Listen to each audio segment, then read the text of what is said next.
Olá, pessoal, sejam todos muito bem-vindos a mais um episódio do Lifelong Cast, o podcast do profissional em constante movimento, um programa da ESPM para você se preparar para o futuro do trabalho e dos negócios. A gente já falou no episódio 8 do nosso podcast sobre a importância das soft skills, que são as competências e habilidades socioemocionais. E na lista de soft skills mais valorizadas por empregadores e gestores, a inteligência emocional tem lugar de destaque. Saber lidar com os sentimentos e emoções e expressá-los de forma apropriada é fundamental em um ambiente de trabalho. Eu sou o Caio Corraine e hoje vamos entender a importância de reconhecer e gerenciar as próprias emoções no ambiente profissional. Para isso, vamos conversar com duas pessoas que sabem muito sobre o assunto. A Adriana Gomes, coordenadora nacional da área de carreira e mercado da ESPM, e com a Lígia Oliveira, professora de Employer Branding na ESPM e especialista em Employer Branding e carreira na companhia de talentos.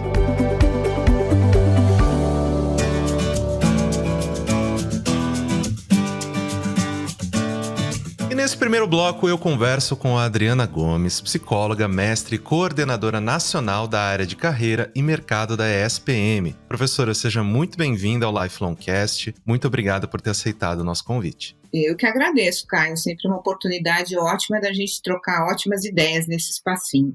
E vamos começar então com a definição de tudo que a gente vai debater aqui nesse nosso encontro. O que é inteligência emocional? Olha, eu defino, quer dizer, eu não, né? Na verdade, esse é um assunto, né, que foi desenvolvido pelo Daniel Goleman, que escreveu sobre inteligência emocional, e ele diz que é a capacidade que uma pessoa tem para conseguir gerenciar os seus próprios sentimentos, a maneira como a pessoa se expressa e de que forma ela faz isso de uma maneira muito adequada e eficaz. Então, a inteligência emocional é tudo isso, segundo a definição do psicólogo Daniel Goleman. Professora, por que essa soft skill ela é tão valorizada pelo mercado de trabalho na atualidade? Porque, querendo ou não, a gente vem ouvindo se falar sobre inteligência emocional recentemente com bastante afinco. Então, eu queria entender exatamente no mercado de trabalho por que nós estamos falando tanto sobre inteligência emocional. Caio, quando você entende o que é inteligência emocional, né, que é essa capacidade de você reconhecer o próprio sentimento, as suas emoções e gerenciá-las, a gente entende por que o mercado está buscando tanto e valorizando tanto pessoas que consigam ter essa inteligência emocional, que vai esbarrar aí nas soft skills, né? Porque a inteligência emocional não são só soft skills. Então, é uma mistura de várias competências. E sim, o mercado busca pessoas que tenham essa capacidade justamente para lidar com ambientes de muita pressão, de alta exigência, que demandam aí a capacidade de trabalhar em grupo, de lidar com diversidade, de lidar com opiniões e posicionamentos diferentes. Então, pessoas que consigam transitar bem, lidando melhor com as suas emoções e também com a do grupo, são pessoas que vão performar melhor na visão das empresas. E eu entendo que esse domínio, né, da inteligência emocional e das diversas soft skills, porque quando a gente fala em soft skills, a gente fala de uma gama muito maior de competências, e aí as empresas buscam pessoas que tenham essa capacidade, que a gente fala que são as capacidades humanas, né, Caio? Um computador, ou uma máquina, ou uma inteligência artificial, ela não chegou ainda nesse patamar, que são as características mais humanas. Sim, com certeza. E eu queria aprofundar um pouco, né, no conceito dessa habilidade. Então, gostaria de perguntar para você quais são os pilares da inteligência emocional, né? Quais são as características, por exemplo, de um profissional, de uma pessoa que a gente pode apontar e dizer, ok, essa pessoa, ela tem inteligência emocional, ela tem uma inteligência emocional desenvolvida e apta aí a usar essas habilidades no mercado de trabalho. Caio, segundo o próprio Goleman, né, são 5 os aspectos importantes aí da inteligência emocional. Então, nós temos a capacidade de conhecer as próprias emoções, aí a gente entra num aspecto de autoconhecimento. Então, conhecer e reconhecer essas emoções. Então, se você está com raiva, se você está ansioso, se você está angustiado, se você está com medo, se você... Enfim, reconhecer as próprias emoções diante daquela situação que você está vivendo. A segunda é controlar essas emoções. Então, veja bem que importante que é esse aspecto, né? Não só você reconhecer, eu fiquei com raiva, ou eu estou muito triste, ou eu estou desapontado, mas conseguir administrar, controlar essas emoções apropriadamente. O terceiro pilar aí é a automotivação. Então, é a capacidade de, mesmo em situações adversas, conseguir acreditar e se motivar para poder realizar o que precisa ser feito. A quarta, também muito importante, que é a empatia. Apesar da empatia estar sendo usada de uma forma bastante vulgar, eu diria,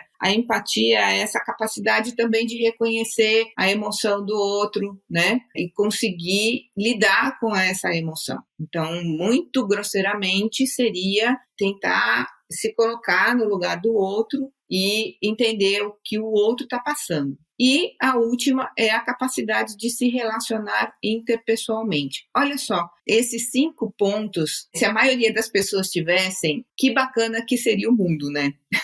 Pensa bem. Nem me fala, meu Deus. E professora, eu acredito que, como você mesma acabou de mencionar, uma pessoa que tem inteligência emocional, ela vai se beneficiar disso, não só no âmbito profissional, né, mas também na sua vida pessoal. Afinal de contas, os seus relacionamentos interpessoais dependem disso e tudo mais. Então, para finalizar a nossa conversa, como que a gente desenvolve ou estimula essa habilidade? A gente consegue treinar a inteligência emocional?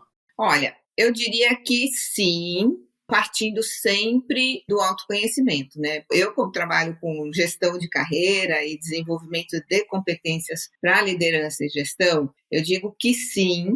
Entretanto, precisa sim estar muito atento a si próprio. Então, o autoconhecimento é a base para isso, né? Então, quando a gente fala de autoconhecimento, a gente está passando basicamente por essa questão do lidar com as emoções, reconhecer as emoções e estar muito atento no dia a dia. Sempre que possível, eu acho que ter um mentor, um orientador de carreira ou alguém que possa dar feedbacks, né? Porque esse é outra ferramenta muito importante na área de pessoas e de liderança e gestão de pessoas, que é muito positiva e que pode ajudar nesse processo de autodesenvolvimento e do aprimoramento da sua inteligência emocional. Eu diria que é um desafio para a vida, viu, Caio? Porque por mais que a gente conheça a teoria e que a gente saiba dos conceitos, a gente vive uma vez só. Né? As situações elas são únicas, a gente não consegue voltar atrás numa reunião para ter uma atitude diferente, mas a gente pode reconhecer as nossas atitudes, as nossas emoções, os nossos sentimentos e tentar melhorar da próxima vez. Então eu digo que é um projeto de vida de melhoria contínua. Com certeza. E como estamos aqui no Lifelong Cast, né, uma vida inteira de aprendizado. Professora, muitíssimo obrigado pela sua participação, pela gentileza de oferecer o seu tempo e o seu conhecimento pra gente. Eu espero que a gente tenha novas oportunidades de conversar sobre esse assunto aqui no podcast. Muito obrigado pela sua participação.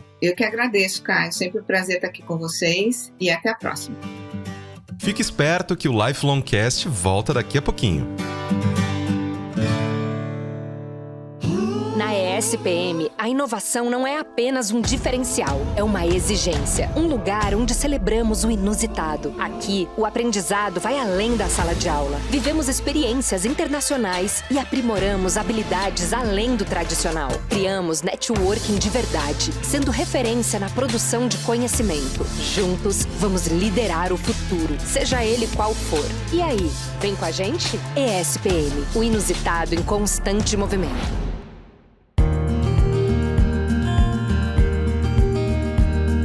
E agora que a gente já entendeu o que é a inteligência emocional e como a desenvolver, vamos descobrir o valor dessa soft skill para o mundo corporativo. Para isso, eu convido a Lígia Oliveira, professora de Employer Branding na ESPM e especialista em EB e carreiras na Companhia de Talentos. Seja muito bem-vinda, Lígia. É um prazer enorme te receber aqui no Lifelong Cast. Super obrigada, Caio. O prazer é todo meu. Estou super feliz de estar aqui com vocês novamente. Vamos começar então. O que as empresas ganham ao contratar um profissional com inteligência emocional, né? No dia a dia de trabalho, qual que é a diferença entre um profissional com e sem essa soft skill? Acho que contratar profissionais com inteligência emocional traz uma série de benefícios para as empresas, para as próprias pessoas, né, que estão colaborando naquele ambiente, e alguns deles eu vou pontuar aqui para a gente começar essa conversa. Então, benefícios para o ambiente de trabalho, porque vai torná-lo cada vez mais colaborativo, produtivo, o que pode acabar levando a uma equipe mais motivada, mais engajada, né, com as iniciativas, com as metas da organização. Lá na ponta também, em atendimento ao cliente, porque a equipe vai acabar tendo mais empatia, gerando mais eficácia no seu trabalho e, com isso, impactando na melhora da satisfação dessa audiência. E também gera redução de estresse do trabalho, porque as pessoas são capazes de lidar com a pressão, a resolução de problemas, né, dando o tamanho devido àquele tipo de problema, de uma maneira mais saudável, e isso também pode levar a uma equipe mais feliz, né, mais satisfeita, com as relações de trabalho mais equilibradas.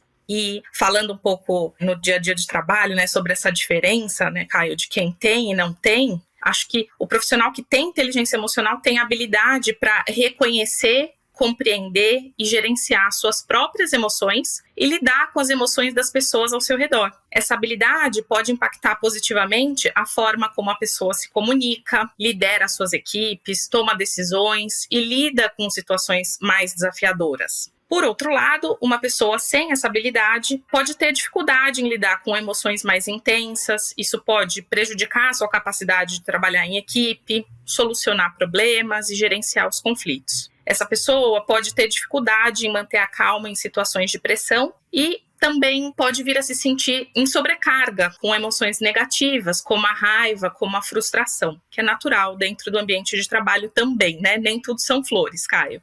Opa, afinal de contas é trabalho, né? E, professora, pra mim, essa é a pergunta assim, que eu mais estou curioso, vou ser sincero aqui contigo. Como que os recrutadores eles avaliam a inteligência emocional de um candidato em um processo seletivo? Como que a gente consegue identificar as pessoas que já têm essa soft skill desenvolvida, já tem ali um nível de profissionalismo que a gente entende que, poxa, essa pessoa vai entender um feedback, essa pessoa vai conseguir oferecer um feedback, não vai levar para o pessoal, porque querendo ou não, né, são várias características aí que são muito importantes dentro do ambiente profissional. Então, como é que o recrutador ele consegue achar essa pessoa? Olha, os processos seletivos, eles podem envolver 2 tipos de avaliação: as avaliações coletivas e as avaliações individuais. Nas coletivas, como as dinâmicas de grupo ou os painéis de negócio, né? Os famigerados painéis de negócio, que geram tanto frio na barriga, né, das pessoas candidatas, a pessoa que avalia propõe uma sequência de atividades colaborativas que acabam provocando o trabalho em equipe em si, a geração de ideias, cocriação das soluções, de uma forma que as pessoas precisam trocar suas percepções, defender seus pontos de vista, e nesse contexto acaba conseguindo observar a inteligência social, a inteligência emocional,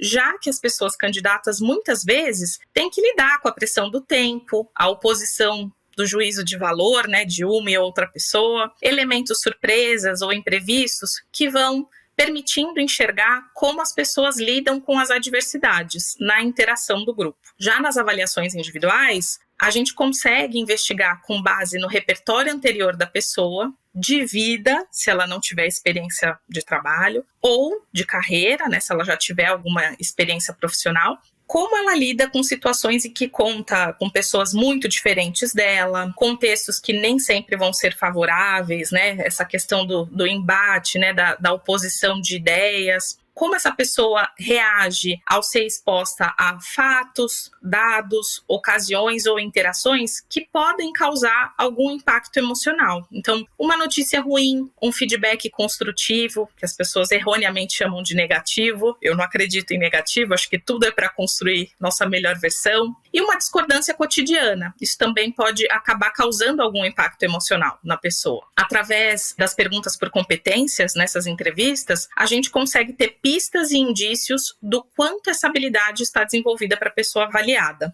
E você mencionou, né, que justamente nessa questão de posições de liderança e tudo mais, né, pessoas que estão ali responsáveis por outros profissionais, muitas vezes vindas de backgrounds diferentes, de lugares diferentes, vivências diferentes, níveis de experiência diferentes. Então, justamente, né, já aproveitando esse gancho que você me forneceu, existe alguma área ou nível profissional em que a inteligência emocional ela se torna ainda mais importante, né? Porque justamente por isso que eu trouxe esse exemplo, né, de para quem está na posição de liderança, né? A inteligência emocional atravessa várias outras competências. O que eu quero dizer com isso? Ela também combina, tem a ver, né, com resiliência, empatia, protagonismo, colaboração. Essa é uma competência essencialmente relacional, ou seja, todas as pessoas precisam desenvolver ao longo da sua trajetória pessoal e profissional. Isso vai ajudar em todas as interações, né, em todas as relações. E sim, no caso das lideranças, é ainda mais estratégico ter a inteligência emocional desenvolvida, porque com isso os líderes conseguem ter melhores resultados, conseguem potencializar os talentos das suas equipes, gerar maior engajamento e até o senso de pertencimento, né, dentro dessas equipes, porque as pessoas vão perceber que tem um ambiente seguro para trocar, propor ideias novas, cenários diferentes. Também é sobre isso que se trata, né, dessa dinâmica da relação laboral. Líderes com inteligência emocional têm mais habilidade na gestão de pessoas, né, nesse trato no dia a dia, né, no desenvolvimento, no suporte para essas pessoas e também na gestão de conflitos, na resolução de problemas complexos. Conseguem, com isso, acaba gerando um ambiente de trabalho mais positivo, mais colaborativo e até produtivo, né? A gente consegue um incremento, uma melhora na performance dos times e da empresa. A gente está falando de uma liderança que promove escuta ativa, empatia e que tem abertura à diversidade de modo geral, até dentro da sua equipe, né? Com perfis diferentes, opiniões diferentes, enfim. E professora, finalizando a nossa conversa, você mencionou que todas as pessoas se beneficiam com o desenvolvimento dessa soft skill, né? Afinal de contas, a inteligência emocional ela não é só importante no mercado de trabalho, mas também nos nossos relacionamentos interpessoais, fora, né, do nosso ambiente profissional. Dito isso, como as empresas podem ajudar os seus colaboradores a desenvolverem essa habilidade socioemocional que é tão importante e fundamental para toda a vida deles, né? Caio, acredito que para as organizações é mandatório ter iniciativas, rituais que acabem promovendo mais autoconhecimento dos seus profissionais. Por quê? Ações que geram mais autoconhecimento, como uma rodada de feedback, né, mais robusta, com maior profundidade de evidências comportamentais, vão tornar mais claro para essa pessoa, né, colaboradora, o que ela precisa desenvolver, no que ela precisa melhorar em termos de comportamento, para poder estabelecer relações mais saudáveis no trabalho, né? Como eu falei, a inteligência emocional perpassa outras competências, né? Então, com esse autoconhecimento, as pessoas vão acabar conseguindo entender e tangibilizar de que maneira conseguem estabelecer uma relação próxima, com um canal de comunicação mais fluido, mais direto e também tendo a habilidade de superar uma experiência negativa, né? A gente está falando um pouco de resiliência, um pouco do protagonismo, também de ir atrás, de captar, colher esses feedbacks, não só dos seus líderes, né, mas dos seus pares, pessoas que trabalham direto ou indiretamente com elas. Essas iniciativas, essas ações acabam colaborando muito para que as pessoas consigam ter essa visão singular, né, essa visão individual de como eu posso contribuir com a área em que estou inserida, com a equipe que estou inserida e com esse negócio, né, como o meu papel acaba incentivando e alavancando os resultados do lugar em que eu estou inserido. Então, tendo essa visão do todo, a pessoa acaba sim, por tabela, desenvolvendo inteligência emocional, porque ela consegue entender quais são seus objetivos individuais e como eles se conectam com os coletivos e o da empresa. Então, passa a ser mais empática e praticar uma escuta mais ativa dentro dos projetos, das equipes em que estão inseridas. E também, especificamente, a empresa pode promover ações de desenvolvimento, treinamentos, workshops, formações específicas sobre esse tema, porque eu acho que isso faz muito sentido, né? Como eu vejo assim, a inteligência emocional como uma competência matricial, de debaixo desse guarda-chuva tem tantas outras competências que passar por essas ações de desenvolvimento específicas na temática também vão contribuir para que as pessoas consigam entender seus gatilhos emocionais, os seus formatos aí de ação e reação dentro das relações de trabalho, o que me gera algum impacto emocional que eu preciso cuidar, né? Como eu endereço isso, trocando com quem eu elejo como um mentor, um tutor, né, nesse tema para poder contribuir com o meu desenvolvimento. Então,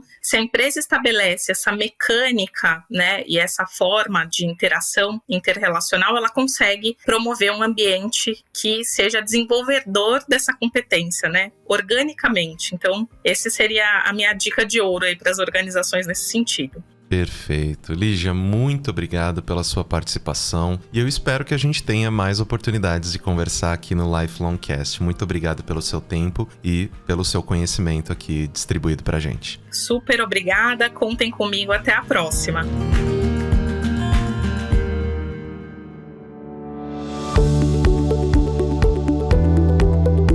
Espero que você tenha gostado do episódio de hoje. Não se esqueça de seguir o Lifelong Cast na sua plataforma de streaming favorita.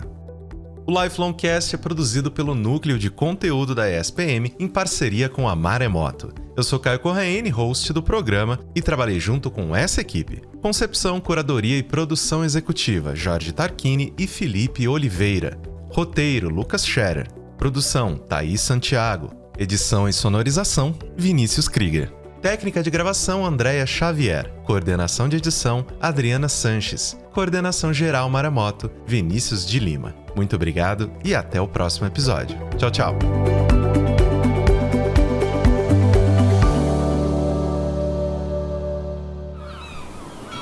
Este podcast foi editado pela Maremoto.